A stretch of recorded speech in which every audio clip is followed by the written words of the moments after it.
Ce matin, je vais vous parler justement. Alors, mon message pourrait avoir plusieurs titres. J'étais embêté pour choisir un titre dans mon message. Je pourrais intituler mon titre « Mais qui enverrai-je pour construire avec moi ?» Qui enverrai-je? Ou alors on pourrait dire « As-tu réussi l'œuvre de Dieu dans ta vie ?» On pourrait intituler ça comme ça aussi. Ou alors on pourrait dire quelles sont les richesses de la terre qui te retiennent pour le ciel. Vous voyez, il y a plusieurs titres que je pourrais donner à mon message. Alors après, vous pouvez choisir le titre que vous voulez, mais ce qui est important, c'est que nous soyons ensemble à l'écoute de Dieu ce matin. Et nous allons essayer de laisser parler sa parole. Parce que je pense que Dieu a des choses à nous communiquer à travers sa parole. Père éternel, je te remercie pour ces instants qui sont des instants importants. Ouvrant ta parole, Seigneur, nous ouvrons ton cœur, nous ouvrons ta pensée, nous ouvrons ta volonté, tes désirs, nous ouvrons ta gloire. Nous ouvrons, Seigneur, toute ton œuvre, tout ce que tu as fait d'en haut, car tout vient d'en haut. Amen. Vous savez, Dieu nous demande d'avoir la foi et je pense qu'on a tous un potentiel de foi que nous avons pour vivre. Vous ne pourriez pas vivre sans la foi, mais il y a le potentiel de foi que nous avons besoin pour vivre. Par exemple, quand je vais chez l'épicier pour acheter de la nourriture, je suis obligé d'avoir la foi que ma nourriture va me nourrir et que ce n'est pas empoisonné, quoi.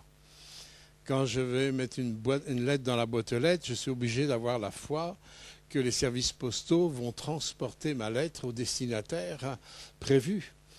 Et toutes sortes de choses qui sont dans notre vie. Quand je mets mon argent à la banque, il faut que j'ai la foi pour que les banquiers fassent pas n'importe quoi avec mon argent et que je puisse en disposer quand j'en ai besoin. Je suis obligé de fonctionner avec un principe de foi. Nous ne pouvons pas fonctionner dans la vie sans avoir ce potentiel de foi qui est nécessaire à la vie courante. Et ce n'est pas ce genre de foi que Dieu nous demande pour que nous puissions le suivre, puisque ce genre de foi ne nous sauve pas. Par contre, dans la Bible, il est parlé de la foi de Dieu. Et la Bible nous dit que la foi, elle vient de quelque part. Ce n'est pas quelque chose qui est inné. La foi, elle vient de ce que nous entendions de la parole de Dieu. Donc la foi n'est pas tournée vers n'importe quoi, vers n'importe quelle circonstance, n'importe quel fait, n'importe quelle doctrine, n'importe quoi. La foi, la véritable foi, l'émouna, en hébreu c'est l'émouna, la foi de Dieu.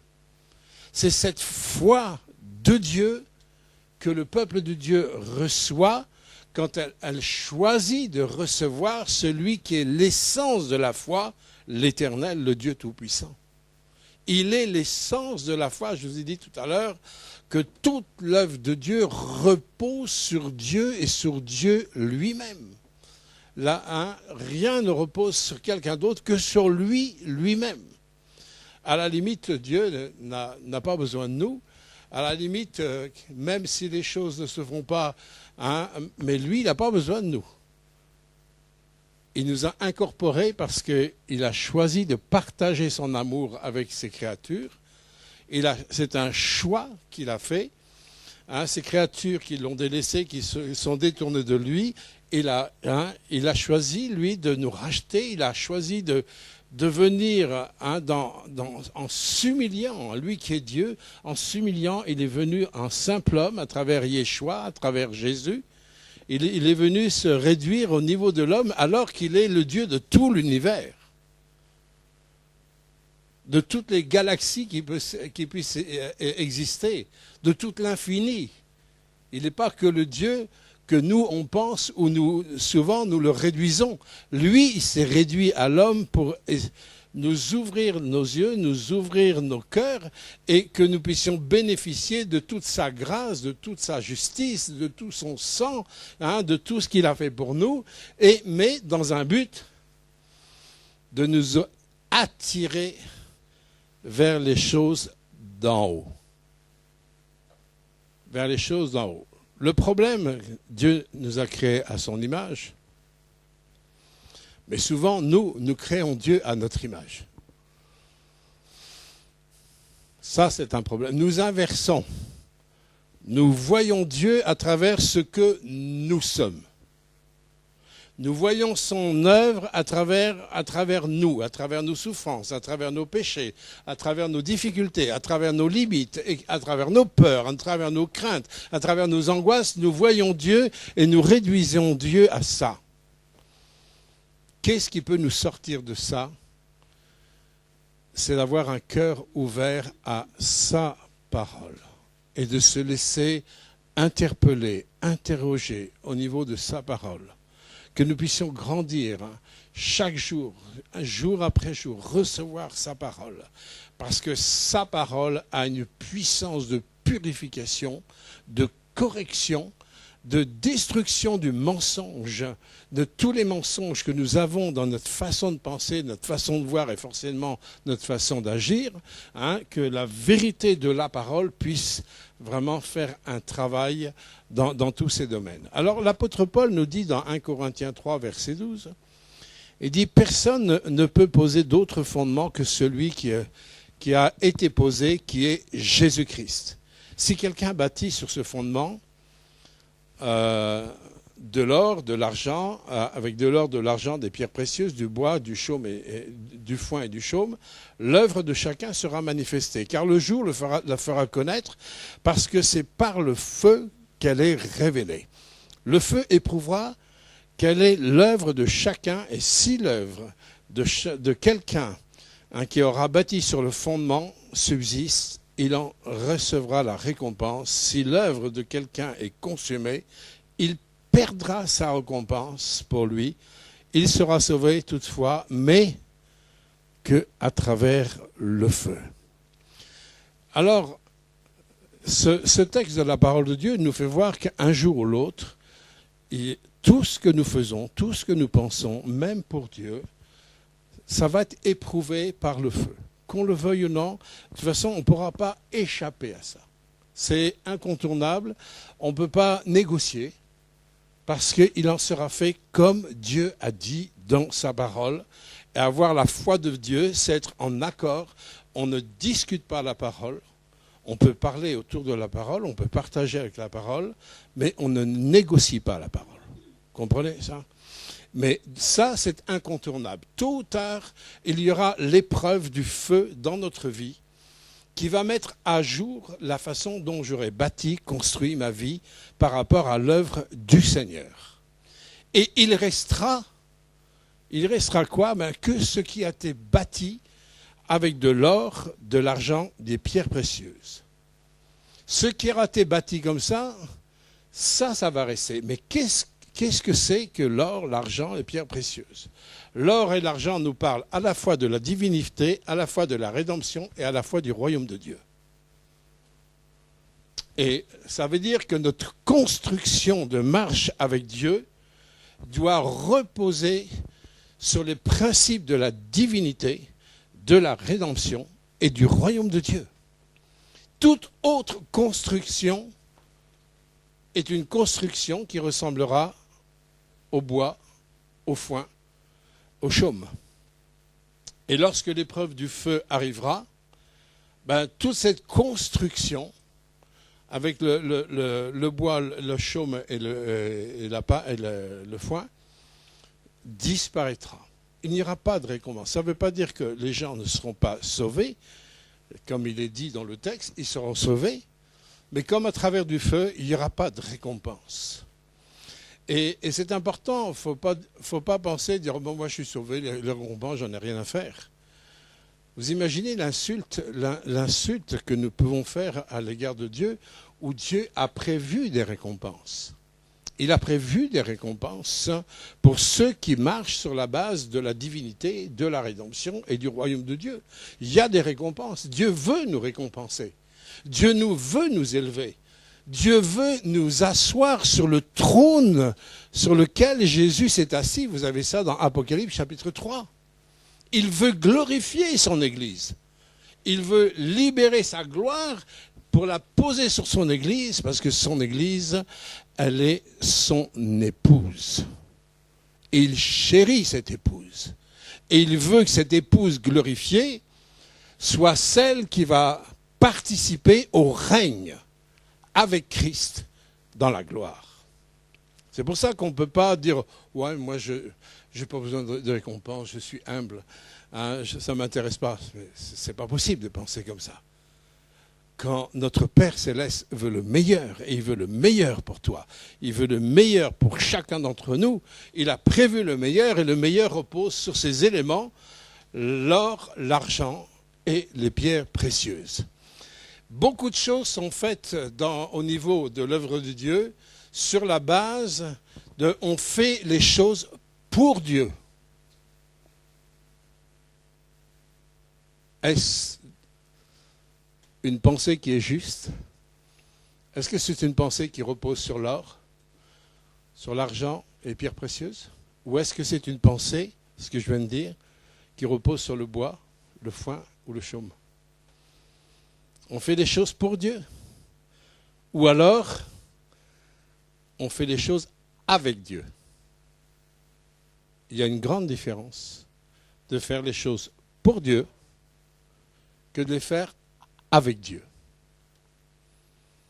Et là, déjà, on peut s'arrêter déjà au niveau de notre vie et se poser la question, et moi je me la pose pour moi-même, Seigneur, est-ce que ma vie a reposé sur le fait de faire des choses pour toi ou de les faire avec toi? Il y a vraiment une grande différence. Parce que si on les fait avec Dieu, là on peut être sûr que les choses vont reposer sur l'or, sur l'argent et sur les pierres précieuses. Dieu ne va pas nous conduire à bâtir avec le bois, le chaume ou la paille. Mais malheureusement, beaucoup de choses sont faites au nom de Dieu. Qu'est-ce qu'on n'a pas fait au nom de Dieu? Pourquoi beaucoup de personnes aujourd'hui sont complètement sur les bas-côtés? Parce que beaucoup de choses ont été faites au nom de Dieu, mais Dieu n'était absolument pas dans le coup. Simplement dans l'histoire, hein, c'est pas comme ça, c'est dans l'histoire des croisades, par exemple. C'était au nom de Dieu, avec des grandes croix sur les habits et tout ça. Est-ce que Dieu était dans le coup? Certainement pas. Vous voyez, bon, ça c'est un exemple dans l'histoire, mais on pourrait détailler même dans des exemples sur le plan contemporain. Et c'est sérieux parce que le Seigneur est à la porte. Le Seigneur, il est à la porte et il frappe, il n'est pas loin, on sait, on sent, on pressent, on reçoit aussi prophétiquement et tout ça. Le Maître n'est absolument pas loin. C'est pour ça que c'est quelque chose de sérieux. Hein, et c'est pas parce que même si tu as réussi ta vie ici-bas, ça ne veut pas dire que tu l'as réussi par rapport à la dimension de l'éternité. C'est deux choses différentes. Alors, un jour, dans Marc 10, 17, 27, je ne vais pas lire le texte, mais il va apparaître sur le rétroprojection, enfin sur le vidéo. Ce texte, vous le connaissez très certainement, c'est le texte où un jeune homme vient voir Jésus et veut absolument suivre Jésus à un autre niveau. Et il vient vers Jésus, il se met déjà à genoux. Vous savez, le agenouiller, c'est quand même pas rien de s'agenouiller, puisqu'en hébreu, dans le terme bénédiction, il y a le terme agenouiller. Donc il va dans la pensée de la bénédiction jusqu'à s'agenouiller devant Dieu, devant Jésus. C'est bien de s'agenouiller devant Dieu, c'est bien d'avoir de tels comportements. Mais quand lui libère, quand Jésus il va libérer la parole, c'est ça qui est important. Quand Jésus va lui dire, mais si tu veux vraiment me suivre et tout ça, ben, obéis au commandement de Dieu. Hein? Alors lui, il va en plus dire, j'ai obéi à tous les commandements. J'ai bien suivi les commandements. Vous avez dans ce texte-là, vous pourrez le lire chez vous, je ne vais pas le lire pour gagner du temps, mais j'ai suivi tous les commandements. On dit, waouh, il a suivi tous les commandements, celui-là. Extraordinaire, formidable. C'est un jeune qui est d'origine lévite, c'est-à-dire d'origine de la race des serviteurs de Dieu de l'époque, des sacrificateurs de l'époque. Il est jeune, il est héritier de ce service lévitique. En plus, il veut vraiment suivre Jésus. Donc on a tout au top là. Et à un moment donné, Jésus le regarde et l'aima. J'aime bien ça. Parce que Dieu ne peut pas faire autrement que nous aimer. Mais parce qu'il l'aima, il va lui donner le niveau de ce qu'est servir Dieu. Et il va lui dire, il te manque une chose. Vous savez, Jésus, souvent, quand il utilise ce genre de langage, la chair, elle commence à frémir. Notre côté charnel, l'être humain, l'homme naturel, ce qu'a fait nous, ce qu'on a été dans le péché, tout ça, et quand Dieu dit, oh là là, il te manque une chose, Jérémie. Et Jésus regarde, il aime ce jeune homme. Mais parce qu'il l'aime, il va lui dire la vérité. Il va lui dire ce que c'est que de servir. Il dit, vends tout ce que tu as et suis-moi. C'est-à-dire qu'il va faire appel à cette personne, à ce que son cœur est attaché à des choses de la terre. Pour cet homme, il avait de grandes richesses. Mais quelque part, son cœur était attaché à ces richesses. Et lorsque Jésus lui a dit ça, malgré qu'il avait accompli toute sa vie les commandements de Dieu, malgré qu'il est venu devant Jésus en s'agenouillant, quand Jésus a libéré la vraie révélation du service, il n'y a plus personne. Le jeune homme s'en alla, tout triste, tout triste. Jésus ne l'a pas retenu. Pourquoi il ne l'a pas retenu ? Ça, c'est un passage que souvent, j'ai médité, j'ai réfléchi, je dis mais pourquoi il ne l'a pas retenu ? Parce que moi je l'aurais retenu. Moi je l'aurais retenu. Une fois j'ai prêché sur ce texte-là dans Pastoral. Je dis lequel d'entre nous en tant que pasteur d'avoir un jeune avec la trempe de serviteur qui obéit à la parole, qui s'agenouille devant Christ, en plus qui est riche, lequel d'entre nous n'aurait pas retenu un gars comme ça ? Il faut être honnête. Mais vous savez, ce n'est pas notre façon de faire qui est notre repère. C'est la façon de faire de Yeshua, de Jésus. C'est lui qui donne le repère du ciel. Tu ne peux pas avoir la vision du ciel si tu es attaché aux choses de la terre. Tu ne peux pas entrer dans l'optique de la vision et de la compréhension des choses du ciel si ton cœur est attaché aux choses de la terre. C'est bien pour ça que l'évangile commence toujours par l'annonce de la repentance. C'est pour ça qu'il y a cette annonce de la repentance. Et même que l'apôtre Pierre, dans Acte 2, qui dit « Séparez-vous de ce monde pervers ». Il faut une coupure. Il faut une coupure dans le cœur, parce que l'état d'esprit qui gère ce monde est diabolique. Même la sagesse des hommes est diabolique, nous dit l'apôtre Jacques. Même la sagesse. Bien souvent on dit, oui mais il faut être sage. Oui mais de quelle sagesse ? Celle de Dieu ? Ou celle des hommes ? De quelle sagesse il faut être sage ? L'œuvre de Dieu, nous dit Jésus, c'est que vous croyez en celui qui est venu, Jésus-Christ, Yeshua, le Messie, Mais croire, c'est quoi? Croire, c'est lui obéir. Croire, c'est le suivre. Croire, c'est se soumettre. C'est ça, croire en Christ. C'est pas simplement de dire, bon, oui, je crois que le micro, il est là, oui, c'est bien. Ouais, ça me fait une belle jambe. Hein. Oui, je crois que Jésus, c'est le Fils de Dieu. Oui, ça me fait une belle jambe. Si ma vie ne le suit pas, tu peux croire toutes les vérités qu'il faut, avoir toutes les connaissances qu'il faut. Mais si ta vie n'est pas le fruit de tout ça, ben, ça ne te sert à rien du tout. Ce jeune homme, il était sincère. Ce jeune homme, il avait quand même engagé sa vie, le fait qu'il se soit soumis au commandement de Dieu et qu'il ait été vers Jésus. Bon, on peut dire que c'est un bon gars. Oui, mais Jésus savait que son cœur était attaché à des choses de la terre. La question que je te pose ce matin, qu'est-ce qui te retient sur la terre pour pouvoir avancer dans l'œuvre de Dieu? Quelle est la richesse qui te retient sur la terre? Quelle est ta richesse qui te retient sur la terre pour t'empêcher d'avoir la vision du ciel? Quelle est cette richesse que toi tu penses riche? Comme lui, il pensait que ces richesses étaient vraiment de vraies richesses. Est-ce que la vraie richesse, ce n'est pas de le connaître? Est-ce que la vraie richesse avec un R majuscule, ce n'est pas de le connaître? Alors, on va voir un petit peu, au niveau de l'œuvre de Dieu, à travers la parole, que Dieu n'utilise pas n'importe qui pour son œuvre.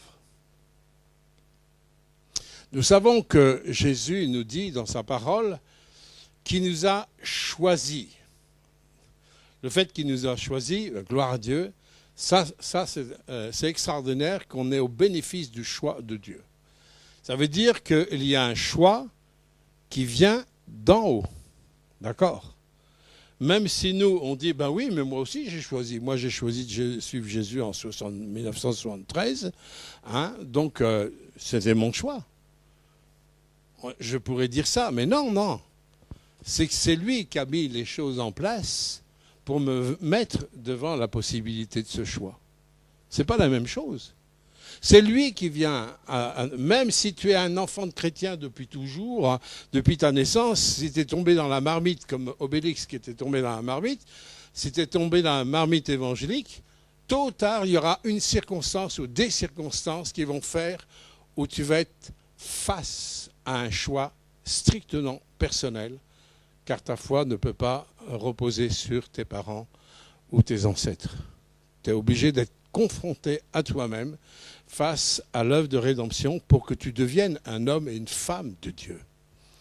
Alors, on va voir que dans la parole de Dieu, Dieu n'a pas choisi simplement des gens une fois sur la terre en disant « Oh oui, ce gars-là, c'est un bon mec, hein. Ça, je vais l'utiliser pour mon œuvre. » Dans le livre de la Genèse, chapitre 2 et verset 4, il y a quelque chose qui n'apparaît absolument pas dans le texte français, mais qui apparaît dans le texte hébreu.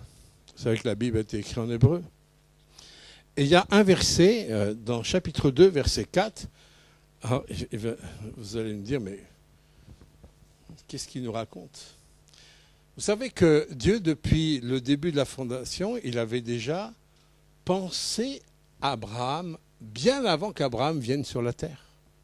Bien avant. Bien avant qu'Abraham vienne sur la terre, Dieu, il avait déjà pensé d'en haut Abraham. Au verset 4, il dit « Voici les origines des cieux et de la terre quand ils furent créés. » Et en hébreu, il y a le terme « Bei Abraham ». Ça veut dire « en Abraham ». Déjà dans la pensée de Dieu, au moment de la création des cieux et de la terre, Dieu avait déjà pensé Abraham. Le texte hébreu nous dit en Abraham. Et pourtant, Abraham, c'est pas l'époque d'Abraham, là, c'est au commencement, là. Abraham est venu bien après. C'est très important que les êtres et les serviteurs de Dieu que Dieu a utilisés ne sont pas surgis comme ça d'une pochette surprise. Les choses ont été pensées par Dieu. tout a été pensé par le Maître, par le Créateur du ciel et de la terre. Et ça, nous le voyons aussi tout au long des Écritures au niveau de la construction des choses de Dieu. Que ce soit aussi avec Moïse, que Dieu a mis à part, où il savait d'ailleurs que Moïse allait être sauvé des eaux. Il n'a pas été appelé simplement Moïse, simplement pour faire bien. Vous savez qu'en hébreu, il n'y a pas de nom et de prénom. Il y a un nom, mais le nom est un code. Les noms en hébreu sont des codes. Et dans les noms que Dieu donne et permet que les personnes puissent avoir, c'est un code qui va déchiffrer le plan dans lequel le Seigneur va t'englober, va te mettre. Comme le nom de Jésus, Yeshua, ce code, c'est Sauveur. Et rien que le nom de Jésus nous fait voir, en fin de compte, Sauveur, ben oui, toute la fonction, tout le rôle, tout ce que Jésus a fait pour sauver l'humanité. Et Moïse, ça veut dire sauver des eaux, parce qu'il est sauvé des eaux et pour accomplir aussi une œuvre de Dieu. Et à travers la vie de Moïse, vous avez en fin de compte une construction, comme de pièces de puzzle par pièce de puzzle, sur un principe de rédemption, de rachat et de libération du peuple d'Israël de la main de Pharaon, qui représente donc les œuvres des ténèbres. Et Moïse est une préfiguration de Jésus-Christ. Oui, Moïse n'est pas sorti d'une pochette surprise comme ça. Il est pensé par Dieu. Il a été voulu par Dieu. Et tout ce qui est arrivé dans la vie de Moïse a contribué, pas après pas, étape après étape, même échec après échec, même quand il a tué le soldat égyptien, tout ça, c'était déjà programmé. Ça allait amener Moïse vraiment de plus en plus à cette rencontre sur le mont Sinaï. Cette rencontre où Dieu s'est révélé. Il a fallu toutes ces étapes. Et dans votre vie, c'est la même chose. Il y a des tas de choses que vous ne comprenez pas. Il y a des tas de choses dont vous n'avez pas le contrôle. Il y a des tas de choses peut-être qui vous font peur. Il y a des tas de choses qui peut-être vous effraient ou autres. Mais si vous avez donné votre cœur à Jésus, si vous avez fait une alliance avec Christ, la Bible nous dit, mais vous êtes dans sa main. Avec une promesse en plus, nul ne pourra vous ravir. Quelle promesse! Dans ce monde où on est antichrist, mais quelle promesse puissante! Rien ne peut me ravir de la main de Dieu. Alors qu'il y a des choses que nous ne comprenons pas, que nous ne maîtrisons pas, qui peuvent peut-être extérieurement nous insécuriser, tout ça, oui, ça fait partie de notre vie, et je vais dire, ça fait partie aussi de notre éducation, pour nous amener à accomplir quoi? L'œuvre de Dieu dans ta vie. À un moment donné, avec ce Moïse, dans Exode 24, 15, Dieu va demander à Moïse de monter sur la montagne. Il va lui demander de monter sur la montagne et d'entrer dans la nuée. La nuée représente la puissance de la présence du Saint-Esprit. On peut se dire, mais pourquoi Dieu? Il va demander à un homme qui a plus de 80 ans. À l'époque, Moïse avait plus de 80 ans, un petit grand-père, quoi. Moi, je ne les ai pas encore, j'y approche, mais je ne les ai pas encore. Mais il va demander à un petit grand-père de 80 ans de monter sur la montagne, comme si Dieu n'est pas capable de lui parler en bas. Alors que plus tard, Dieu va parler en bas, avec la tente d'assignation, le tabernacle. Est-ce qu'il va pas, c'est pas la nuée qui va descendre en bas pour parler? Mais avant que la nuée descende en bas, il faut que tu rencontres la nuée en haut. Hello? Avant que ça descende en bas, il faut que tu la rencontres en haut. Et Dieu a dit à ce vieillard de 80 ans, monte sur la montagne. Et là, cette montagne, ce n'était pas une montagne à vaches, comme en Auvergne ou dans le pays bourbonnais. Ça ressemblait plutôt aux Alpes, ou aux Pyrénées. Monte sur la montagne. Vous savez, quand il y a un ordre de Dieu comme ça, on a intérêt d'avoir la foi de Dieu. Parce que si on n'a pas la foi de Dieu, on ne va pas obéir. Qu'est-ce qu'on va faire? On va discuter avec notre entendement. Pourquoi je vais monter là-haut alors que je suis en bas et que Dieu il peut descendre en bas pour me parler? S'il est capable de descendre sur la montagne, il peut faire quelques mètres de plus pour me parler en bas. Il ne faut surtout pas discuter quand Dieu donne un ordre, mes bien-aimés. Surtout pas. Les raisonnements de Dieu ne sont pas les nôtres. Chaque chose que Dieu va nous demander sont des pierres qui vont contribuer à nous amener à l'œuvre de Dieu. Chaque chose qu'il va nous demander, ça va contribuer un pas de plus en plus et de plus en plus près de son cœur pour entrer dans l'œuvre de Dieu. L'œuvre de Dieu, c'est que vous croyez. C'est-à-dire, c'est que nous obéissions. L'œuvre de Dieu, c'est que nous soyons en harmonie avec ce qu'il dit. Il me dit de monter sur la montagne. Je suis vieux, j'ai 80 ans, je pourrais penser autrement. Il avait même plus que 80 ans. Moïse n'a pas discuté. Il est monté. Il est rentré dans cette nuée, dans cette présence de Dieu. Oh, heureusement qu'il l'a fait. Heureusement qu'il l'a fait. Vous savez, quand tu quittes les richesses de la terre, tu vas découvrir les richesses du ciel. Et là, dans cette rencontre avec cette nuée, Dieu va, dans un premier temps, il va lui donner l'étape de la loi. En fin de compte, on dit les 10 commandements, mais en fin de compte, en hébreu, c'est les 10 mises en garde. Dans la pensée hébraïque, c'est les 10 mises en garde. Dieu nous met en garde. Surtout, fais attention. Tu n'auras qu'un seul Dieu, unique, seul et unique Dieu. Tu aimeras le Seigneur, ton Dieu, de tout ton cœur, de toute ton âme, de toute ta pensée. Fais attention. C'est des mises en garde que Dieu nous donne. Je ne veux pas me tarder là-dessus parce que je vais appuyer ce que je veux vous transmettre sur d'autres choses. Donc Moïse, il a reçu aussi, dans cette présence intime, dans cette nuée, en dehors des richesses de la terre, dans les hauteurs avec son maître, il a reçu la vision de la construction du tabernacle, de la tente d'assignation. Et cette construction de la tente d'assignation était d'une haute importance divine dans l'œuvre de Dieu. C'était vraiment l'œuvre de Dieu. Ce n'était pas le fruit de l'imagination de Moïse ou quoi que ce soit, ou du peuple d'Israël. C'était une révélation de ce que Dieu voulait absolument que Moïse et son peuple puissent accomplir. C'était toute la représentation prophétique de Jésus et de l'Église. Vous imaginez de l'importance? Toute la représentation de l'œuvre de Christ, de la rédemption de Christ, de ce que Dieu mettait en place pour sauver l'humanité. C'était pas rien, la construction du tabernacle et de la tente, ou de la tente d'assignation, ou la tente de la rencontre. Il y a plusieurs noms.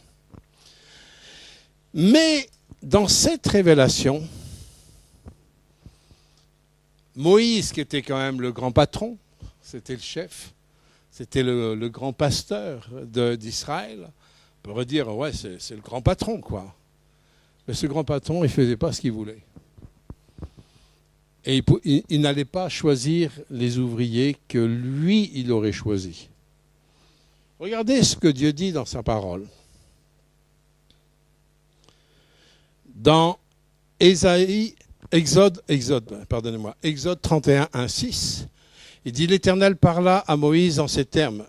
Vois, j'ai appelé par son nom Betsaleel, fils d'Uri, fils d'Ur, de la tribu de Juda. Je l'ai rempli d'esprit divin, d'habileté, d'intelligence, de savoir, de toutes sortes d'ouvrages, pour faire des combinaisons, pour travailler l'or, l'argent et les reins, pour graver les pierres, à enchasser, pour sculpter le bois, de manière à exécuter toute espèce de travaux. Et voici, je lui donnais aussi un adjoint qui s'appelle Oholiab, fils d'Achizamach, de la tribu de Dan, et dans l'esprit de tout homme habile, j'ai mis de l'habilité pour qu'il exécute tout ce que j'ai donné. Alors quand on lit comme ça ne nous dit pas grand-chose. Mais ce qui est intéressant, c'est d'aller fouiller dans l'hébreu. Vous savez que Betsaël signifie image de Dieu. C'est impressionnant que Dieu va choisir un homme qu'il a déjà préparé d'avance. Il a déjà préparé d'avance. Dieu n'a pas... Je suis sûr et je suis convaincu qu'en Israël, il y avait beaucoup d'hommes qui étaient habiles, d'hommes qui étaient capables de faire aussi des tas de choses comme ça. Sur tout un peuple, il n'y avait pas que ces deux personnages. Mais il y a un terme en hébreu que je vous donne, c'est Rorma. Et Rorma, c'est quelque chose, c'est un terme qui est utilisé dans ça, et ça veut dire celui qui a de l'habilité et de la sagesse divine pour accomplir ce que je demande. Vous voyez, ce n'était pas que de l'habilité pour de l'habilité. C'était celui où il y avait cette pensée Rorma, où il y avait une qualité divine pour exécuter. Vous savez, on peut faire exactement les mêmes choses dans l'extérieur. Je prends simplement la parole des deux constructions, une sur le roc, une sur le sable. Celui qui a construit la maison sur le sable, il peut très bien avoir construit une super maison, peut-être même la même qui était à côté. Qu'est-ce qui fait la différence? L'œuvre était la même, la différence c'est le fondement. Qu'est-ce qui fait la différence dans l'œuvre de Dieu? C'est pas le fondement? Moi je me souviens, il y a des années en arrière où Dieu il a passé un coup de goupillon, vous savez, comme dans les biberons. Je me souviens, ma fille elle avait des biberons, et pour les nettoyer, il fallait passer le goupillon pour bien nettoyer. Pour les mamans et certains papas, maintenant, vous savez ce que c'est. Hein. Mais des fois, combien de fois Dieu il a passé des coups de goupillon pour me mettre face à quoi? À mes fondements. Face à mes fondements, face à mes motivations. Qu'est-ce qui te motive? Qu'est-ce qui peut motiver dans 1 Corinthiens 13 quelqu'un qui est capable de donner sa vie pour les autres et que cela ne sert à rien? Comment quelqu'un peut donner sa vie sans avoir d'amour? Parce que c'est ce que l'apôtre Paul dit dans Corinthiens 13. La différence, elle est dans le fondement. Elle est dans les mobiles. Qu'est-ce qui te motive pour servir Dieu? Qu'est-ce qui nous motive pour servir Dieu? C'est de voir la gloire de Dieu et de voir ce que Dieu a préparé en haut, le voir exécuté en bas, ou alors me voir, moi, sur la sellette pour que les autres me regardent, m'élèvent et m'applaudissent. Allô?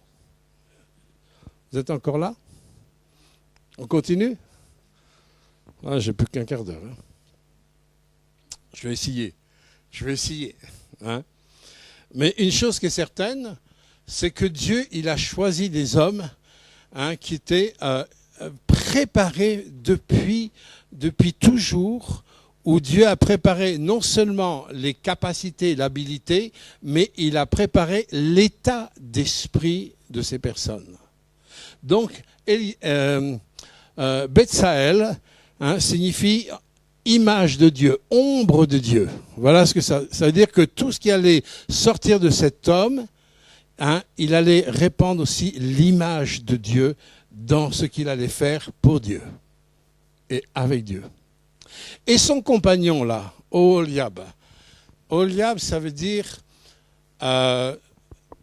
l'attente de Dieu. C'est impressionnant que ces deux ouvriers spécialisés pour construire le tabernacle, il y en a un où le nom va être image de Dieu et l'autre va être tente de Dieu. Et à quoi Dieu les appelait? à construire le temple de l'Éternel, qui est la tente d'assignation, le tabernacle, qui est une tente, mais qui est le temple de Dieu, l'habitation de Dieu. Vous me suivez toujours là? Dieu a préparé des hommes qui allaient correspondre à la fonction.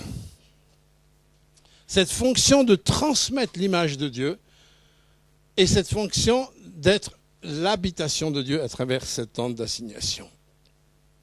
Vous voyez que Dieu ne fait pas les choses n'importe comment. Les choses ne sont pas faites comme ça en claquant du doigt. Tiens, toi, tu vas servir Dieu comme ça. Et c'est pour ça que dans les épîtres pastorales, dans les 2 épîtres à Timothée et celle de Tite, Dieu donne des lignes conductrices avant de lever des hommes et des femmes de Dieu. Il y a des lignes conductrices auxquelles on doit se référer, faire attention, pour justement discerner l'appel de Dieu. Si nous ne sommes pas dans nos appels, eh bien, il n'y aura rien qui pourra se faire au niveau de l'œuvre de Dieu. Et quoi que tu fasses, même pour Dieu, tu n'accompliras pas l'œuvre de Dieu. Alors, ça peut être décourageant de parler comme ça, mais c'est la vérité. C'est la vérité. Mais la vérité aussi, c'est que Dieu nous a tous appelés. Alors, vous appelez peut-être pas Bethsaël ou Oliab, vous appelez pas comme ça, mais vous avez un nom qui est inscrit sur, la Bible nous dit, sur un caillou blanc. Dans le livre vous avez un nom. Bien sûr, on vous a appelé Guillaume, Laetitia, Mireille, Mélina, Nicolas. Enfin, on vous a donné un prénom sur la terre. Mais pour Dieu, vous avez un nom. Un nom qui est un code. Pour lui, vous avez un code, un nom qui correspond à vos appels. Et je ne sais pas si vous avez remarqué qu'on marche bien que dans nos propres chaussures. Vous n'avez pas remarqué? Moi, j'aurais du mal de marcher, je ne sais pas, dans les bottines de Laetitia. Peut-être s'il fallait qu'elle marche dans mes chaussures, elle aurait peut-être de la place, mais vous voyez, on ne peut pas marcher dans les chaussures des autres. D'accord? On a des talents spéciaux. Nous sommes, pour Dieu, nous sommes uniques. Et nous avons un appel qui est unique. Ça ne veut pas dire qu'on a des appels indépendants. Mais dans cet appel unique, Dieu va nous rassembler pour que nous puissions fonctionner comme un corps, non dans la rivalité, mais dans la complémentarité pour accomplir son œuvre. Hello? Alors on peut dire, ouais, mais ça c'est quand même 2 personnes quand même un peu spéciales. On va voir dans la parole. Dieu va aussi appeler, vous voulez mon texte là? Oui, dans Exode 35, 25, 26, à un moment donné, il est dit, dans ce passage, toutes les femmes qui avaient de l'habileté filèrent de leurs mains, elles apportèrent leur ouvrage, des fils teints en bleu, en pourpre, en cramoisi, de fin lin, toutes les femmes dont l'œuvre était bien disposée et qui avaient de l'habileté filèrent le poil de chèvre. On pourrait dire, ben oui, c'est tout le monde comme ça, sauf que dans le texte hébreu, il y a aussi Rochma, c'est-à-dire cette notion où il y a l'habilité avec la sagesse divine et le cœur, un cœur pour Dieu. Vous voyez, ce n'est pas que l'habilité tout seul. Quand on lit en français, on dit, bon, tu es habile, c'est bon, allez, basta, c'est bien. Non, non, non. Il y a ce terme en hébreu qui nous parle de ce sens que, bien sûr, il y a l'habilité physique, matérielle, technique, mais il y a l'état d'esprit qui va pouvoir transmettre le cœur de Dieu, l'amour de Dieu, les motivations dans quoi elles sont appelées à faire. Vous voyez que c'est très important et on comprend mieux, en détaillant ça, on comprend mieux l'attitude de Jésus face à ce jeune homme. Le Seigneur n'a pas voulu bercer d'illusions ce jeune homme. Si Jésus ne lui avait pas demandé, justement, mis le doigt juste sur son problème qui le rattachait à la terre, Jésus aurait bercé d'illusions ce jeune homme. Et c'est parce qu'il l'aima qu'il lui a dit la vérité. Et cette vérité, il était devant un choix, d'aller dans un sens ou d'aller dans un autre sens. Mais Jésus n'a pas trompé cet homme. Parce que la façon dont on doit servir l'Éternel, ce n'est pas simplement avec nos capacités. Si Dieu nous a donné des capacités, gloire à Dieu. Mais la façon dont on doit servir l'Éternel, c'est avec cette mentalité de Rorkma. Cette mentalité où il y a une sagesse divine, un cœur divin dans ce que je fais avec le Seigneur. Comprenez la différence? C'est très, très important. Dans le psaume 127, verset 1, il dit « Si l'Éternel ne bâtit la maison, ceux qui la bâtissent, ils se fatiguent en vain. » Tant d'efforts sont faits des fois pour Dieu. Tant d'efforts, d'argent dépensé, du temps dépensé, des talents qui sont utilisés de toutes sortes, quelque part pour aucun fruit. Et ce n'est pas le moment de continuer comme les choses ont été faites jusqu'à maintenant. C'est le moment de se remettre en question. C'est le moment de se repentir. C'est le moment de corriger avec la pensée de la parole. C'est le moment d'utiliser la parole qui va nous passer le goupillon pour nettoyer, dire « Tant de fois j'ai servi, en fin de compte, je t'ai servi, Seigneur, quelque part pour me servir, plutôt que de te servir. »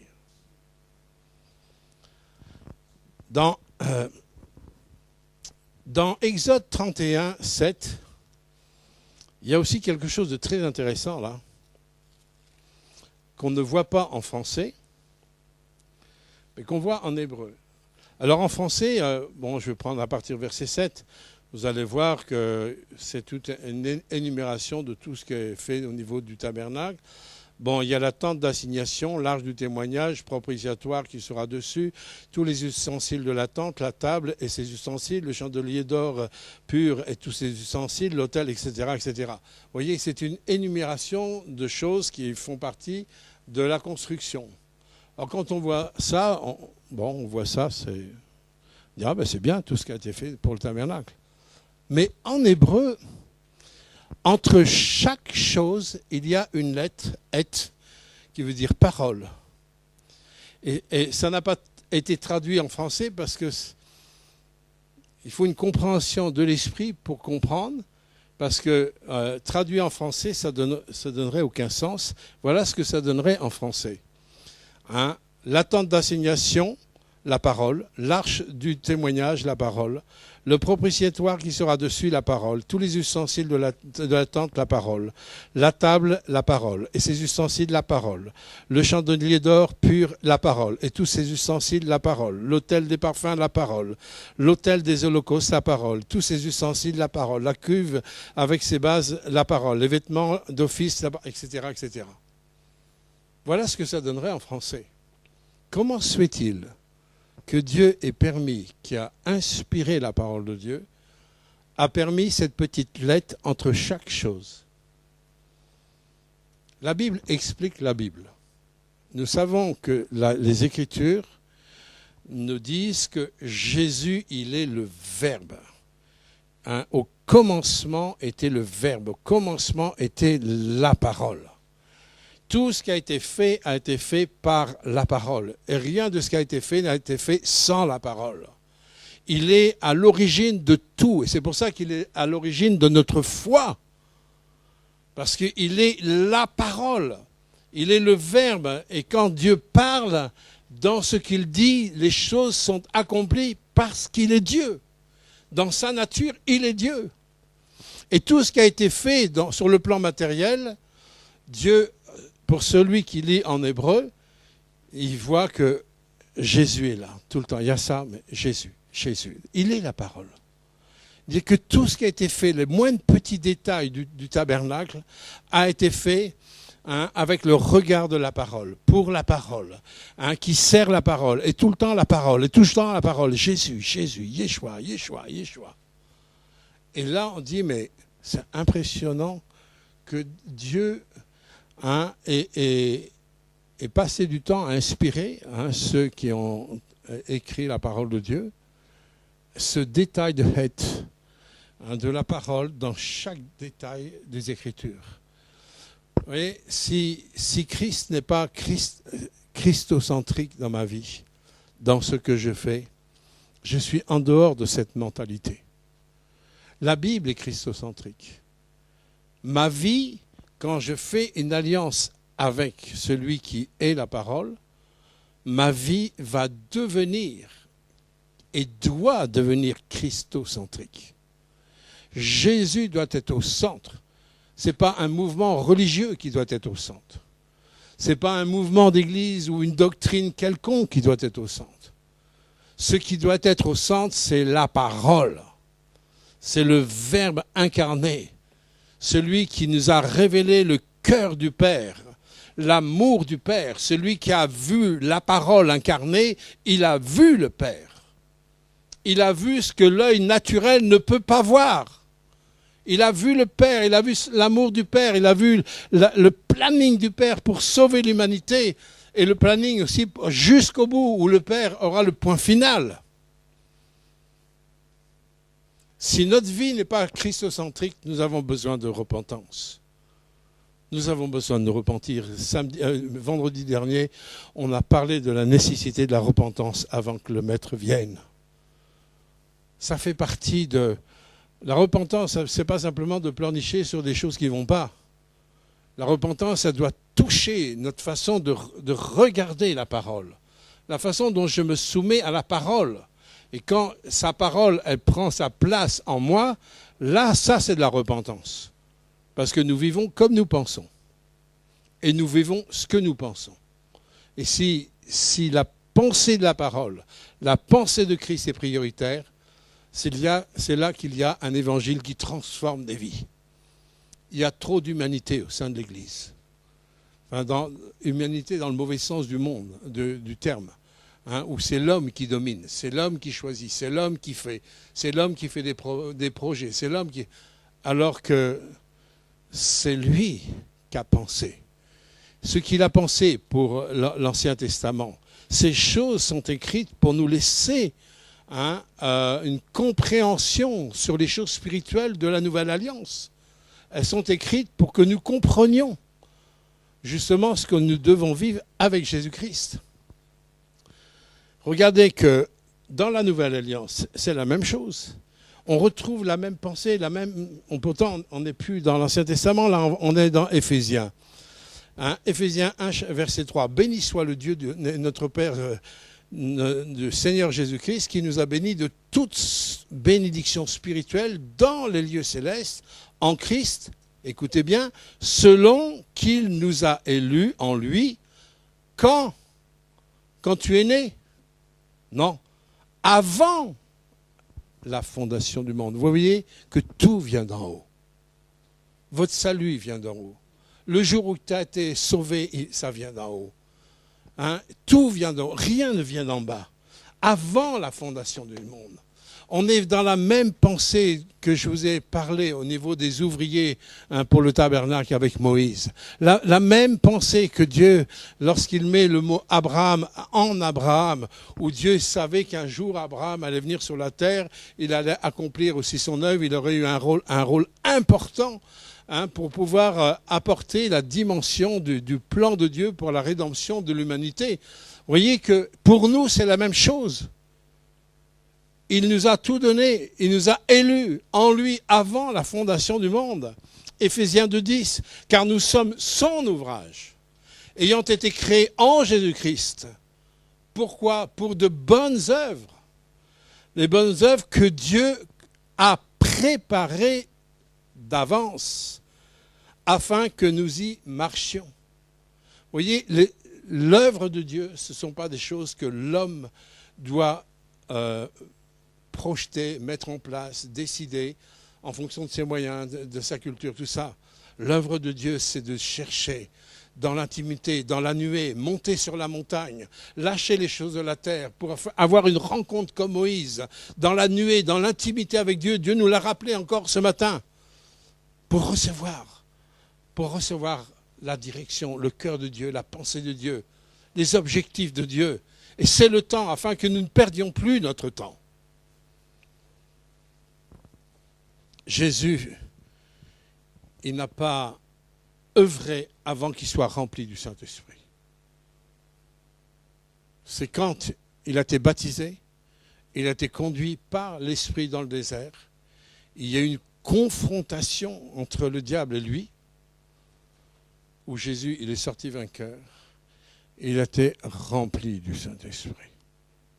Là, il a été établi au jour de son baptême dans son identité, publiquement. Il a combattu contre l'ennemi. Il est sorti victorieux. Il était rempli du Saint-Esprit. Ce n'est qu'à partir de là qu'il est rentré dans les œuvres qui étaient déjà prêtes d'avance. C'est là qu'il a commencé à appeler ses apôtres. C'est là qu'il a commencé à faire des prodiges et des miracles. C'est là qu'il a commencé à lever son église, etc., à aller jusqu'à la croix, à la résurrection. Mais ça a commencé par là. Les apôtres également n'ont pas manifesté un ministère pour répondre à l'appel missionnaire international dans lequel Jésus engageait son Église, à l'effet de toutes les nations des disciples. Jésus a dit, avant d'aller, restez à Jérusalem, afin que vous soyez visités par le Saint-Esprit. Il nous avait donné cette promesse, je vous donnerai le Consolateur, l'Esprit Saint. Il vous conduira dans toute la vérité. Et cette vérité qui vient du Saint-Esprit va vous affranchir, va vous rendre libre. Libre pourquoi?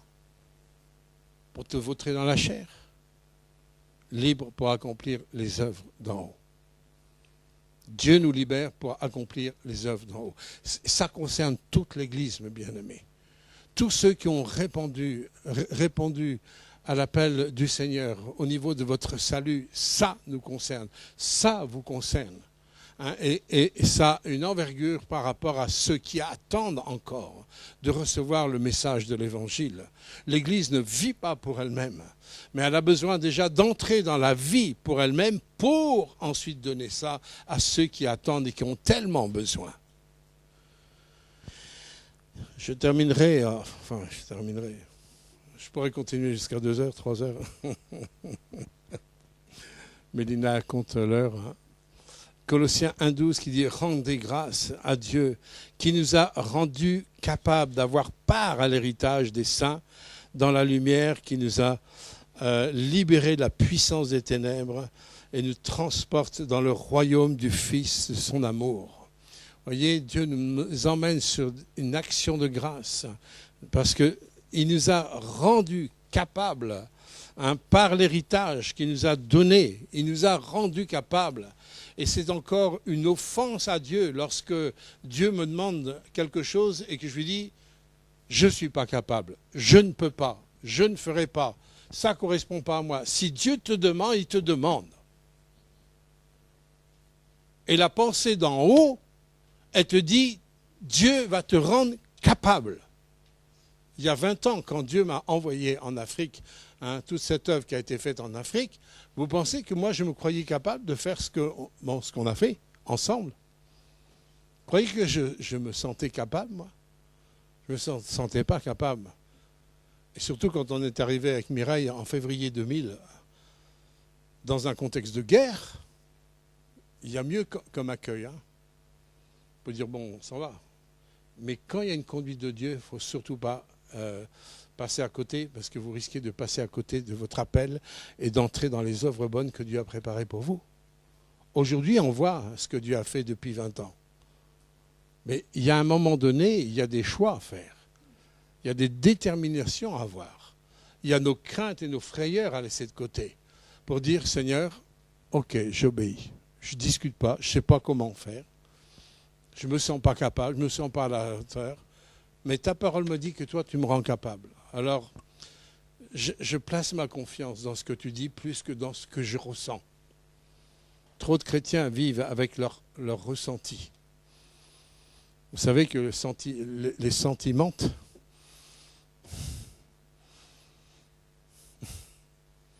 trop de vie chrétienne repose sur les sentiments, mais les sentimentent. Alors que l'Esprit ne vous mentira jamais. Il vous conduira en toute la vérité pour que vous puissiez accomplir les œuvres du Père. Nous avons aussi besoin de comprendre que nous ne pourrons rien accomplir dans l'œuvre de Dieu si nous ne sommes pas connectés avec les choses d'en haut. Et pour pouvoir être connecté avec les choses d'en haut, il faut accepter d'être déconnecté avec les choses d'en bas, qui s'appelle la repentance. Jean 15, 19 dit, si vous étiez de ce monde, le monde aimerait ce qui lui appartient, et parce que vous n'êtes pas de ce monde, mais que moi, je vous ai choisi, écoutez bien cette petite phrase, en vous tirant du monde. Il nous tire du monde. À cause de cela, le monde vous hait. Bien sûr qu'on va être critiqué, bien sûr qu'on va être jugé, bien sûr que la plupart des grandes persécutions sur la terre à l'heure actuelle, c'est les persécutions qui concernent des chrétiens et des juifs. Bien sûr que ça, c'est une réalité. Mais c'est normal que le monde se dresse contre tout ce qui est chrétien, contre tout ce qui est l'œuvre de Dieu. C'est normal qu'il y ait une opposition comme ça. Le prince de ce monde, c'est Satan. C'est tout à fait normal. Mais nous sommes assis dans les lieux célestes en Jésus-Christ. Dieu nous a légué une autorité pour dominer et pour libérer cette autorité par notre obéissance. Pour que vous puissiez voir l'œuvre de Dieu à travers vos mains, à travers vos appels. C'est l'Église qui doit accomplir l'œuvre du ministère. Allô?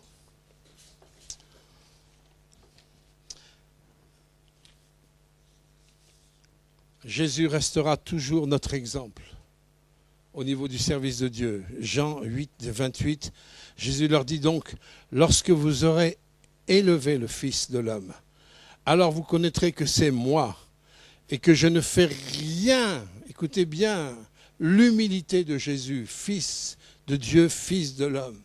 Cette humilité extrême où il ne prend pas une miette de la gloire du Père pour lui. Je ne fais rien de moi-même, rien. Mais je fais ce que mon Père m'a enseigné. Qu'est-ce que Dieu nous a enseigné? Est-ce que tu es enseignable? Est-ce que tu es enseignable sur la base de la vérité? Est-ce que la vérité, elle t'enseigne? Est-ce que la vérité, elle te gêne, elle t'embête? Mais Jésus, pourtant, il a été confronté à quelque chose de terrible, oui. Venir dans un monde hostile, où il allait faire du bien, mais il allait être massacré, il allait être tué, il allait être rejeté.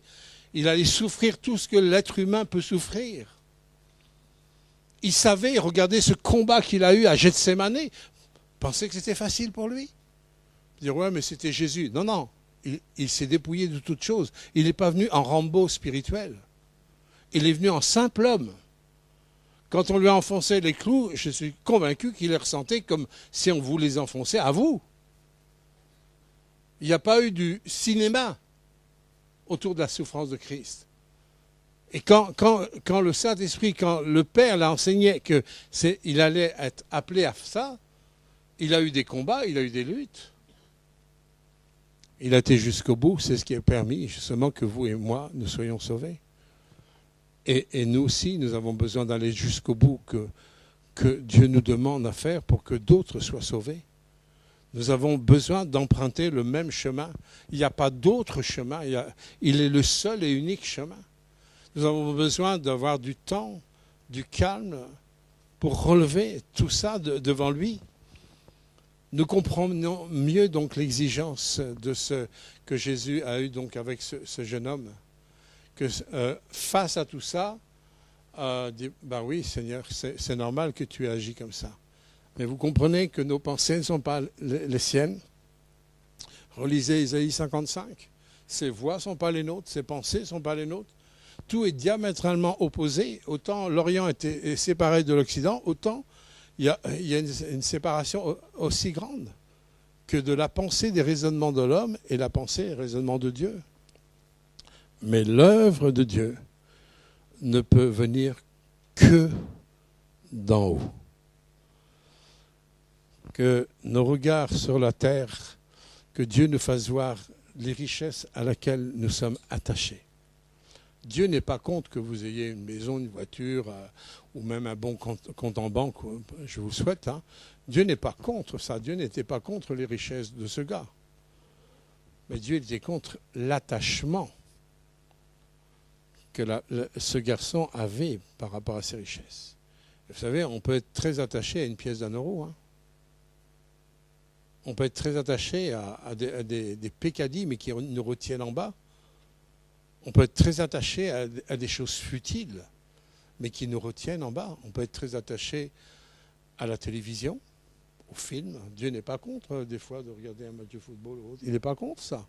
Mais si ça devient une addiction, alors là, oui. Si c'est la télévision qui gouverne ta vie, alors là, il est contre. Et il va te dire, bon, sacrifie ça maintenant pour monter sur la montagne. Est-ce que tu es prêt à sacrifier ça pour monter sur la montagne ? Vous voyez, Dieu n'est pas contre des choses qui sont là sur la terre, mais il est contre un cœur qui est investi dans les choses de la terre. Mais si notre cœur n'est pas investi dans les choses de la terre, au moment où il nous dit, lâche, on lâchera. Ça ne posera pas un problème pour aller monter sur la montagne. Vous comprenez ça ? Le maître arrive et il est temps que l'Église puisse réformer, récurer un peu sa pensée face à la parole de Dieu pour que nous devenions tous de vrais serviteurs de Dieu. Amen. Père éternel, je te remercie pour ta parole, pour la richesse de ta parole. Et c'est vrai que combien nous avons besoin de repentance tous, à des niveaux différents, mais qu'importe, nous avons vraiment besoin de te demander pardon, Seigneur. Tant de choses ont été faites sans toi, tant de choses ont été faites sur la base de l'humain, de l'homme. Tant de choses, Seigneur, et nous voulons nous humilier devant ta face, Seigneur, en tant qu'Église. Nous voulons prendre conscience que l'œuvre, Seigneur, ne peut venir que d'en haut. Tu nous as dit que l'œuvre de Dieu, c'est que nous croyons. Et Seigneur, nous avons simplement à vivre, Seigneur, le oui, l'amen, que toi-même tu as vécu avec ton Père et qui t'a amené vraiment à accomplir toute l'œuvre de ton Père. Seigneur, tu n'as jamais dit non à ton Père, jamais. Qu'il en soit ainsi, Seigneur, dans nos vies, dans nos cœurs, que nous ayons l'honnêteté, le courage de te dire oui, Seigneur, lorsque tu t'approches de nous. Donne-nous cette force, Seigneur. Nous te demandons grâce, nous invoquons ta grâce, nous invoquons ton sang purificateur sur nos vies. Et Seigneur, que nous puissions, Seigneur, être poussés, envoyés, Seigneur, pour bâtir avec toi et pas simplement pour toi. Au nom de Jésus, amen. Amen.